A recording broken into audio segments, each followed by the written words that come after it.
My girlfriend has a locked room in her house, but won't tell me what's inside, yet I'm desperate to know what she's hiding. Original poster, u/locked rooms throwaway. My girlfriend Amy and I have been together for 5 years, and we are planning on moving in together at her home when my lease is up in 2 months. Our relationship is great. We have arguments, but not often, and we always resolve them like rational people. Amy owns a house that she bought about 10 years ago. The city we live in was depressed for a while, picture Detroit but not exactly, where if you were so inclined, you could buy a big house in a bad neighborhood for a song and dance, fix it up, and hope the neighborhood would come around, which is luckily what happened to her. It's a big old Victorian house with 5 bedrooms and 3 bathrooms. Usually, we hung out at my apartment since it was near her work and I don't have a car to get to her place, but on some weekends, I would spend the night there. When my job went remote 5 months ago, I started spending a lot more time at her place. It wasn't until after a month that I realized one of the rooms upstairs has a latch with a padlock on it. I thought it was really weird that it had a padlock rather than a regular door lock. I mentioned it to her, and she just said, "Yeah, I really don't go in that room or use it." What? I mean, I get that it's a big house and she's lived there alone for a long time, so she didn't need the space, but to padlock it like that? I asked her what was in it, and she shrugged and said, "Stuff," like it was no big deal. I asked if we could open it, since maybe it would be a good space for my home office, and she said no. Now I'm really curious, and it's honestly sort of eating away at me. I don't care what is in the room, I just don't get why it is padlocked shut. That's weird, right? Am I being unreasonable since I'm moving in? I understand the right to privacy, and I wouldn't snoop, nor could I if I wanted to, as you couldn't even tell anything from the outside since it's on the second floor. I've been sort of paying attention now to see if she goes in there, and I don't think she ever does. I feel like, since I'm moving in, I have a right to know, but do I? I don't want to make her open it, but she's so nonchalant about it and changes the subject that my mind keeps running away with me about what could be in there. I'm just wondering what other people think, what I should do, and if I'm being unreasonable for wanting to see or know what's in this padlocked room or if I don't have a right to. Our relationship is amazing and perfect, except for this one really weird issue. Relevant comments. Comment 1. Here are my theories on what is inside. 1. 4 children from her previous marriage that she doesn't want you to know about.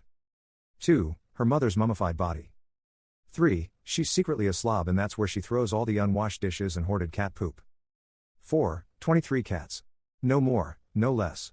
And a lot of cat poop. 5. All of her previous boyfriends and 2 ex-husbands who mysteriously disappeared. 6. Her collection of fingers. They no longer fing. 7. A horse. That's why you hear those noises in the night. The sound of distant nickering. 8. Marijuana farm. 9. Dracula. Comment 2. This is straight out of a horror movie. You've been together 5 years, some ominous locked room in the house you plan to move into is a huge no-no. You do have a right to know since you're moving in, weird, creepy secrets should not be a thing in relationships. Tell her it makes you uncomfortable and you'd like to know what's in that room before you move in. Response. That's a good way to phrase it about it making me uncomfortable.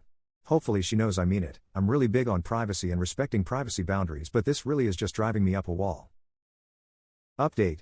I had a long talk with my girlfriend when she got home from work in the morning about the locked room. She tried to brush it off a few times and get out of the conversation until I told her I couldn't move in until she told me what was in the room and I saw it for myself. I told her I didn't care what was in there. After posting here, I became more and more convinced that it was probably guns or something related to her work in law enforcement, as that really did make a lot of sense. Eventually, she just broke down sobbing. Big, giant, ugly sobs like I'd never seen before. It was pretty shocking. She's not really a crier. It took a good 15 minutes before she could even start forming words I could understand between giant sobs. It was absolutely heartbreaking to see, and I knew as soon as she started crying that it wasn't a room full of guns or work stuff. Actually, the room is empty. There is nothing in there. Someone had guessed in the comments of my other post that maybe there was some trauma. Unfortunately, they were correct. She was basically a kid at 19 when she bought the house, like I said, bad neighborhood, fixer-upper, etc., and it was dirt cheap due to the city she lived in and those other factors. She had always been smart with money, so she had a big down payment and was planning to use the rest of her savings to fix it up. I don't want to get specific with details as it's pretty gruesome and also for privacy, but in her 3rd week living there, she had a home invasion while she was home in that room, and she was assaulted.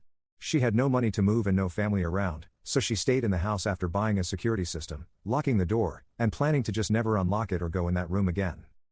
So there you have it. I seriously was not expecting that at all, and it has been a long week for her. I feel terrible that I made her tell me, but she says she's glad I know now. She never told me before because she didn't want to, which I totally respect. That's also when she decided to start a career in law enforcement to help other people. FYI, I have actually seen inside the room now, and I don't feel I ever need to again.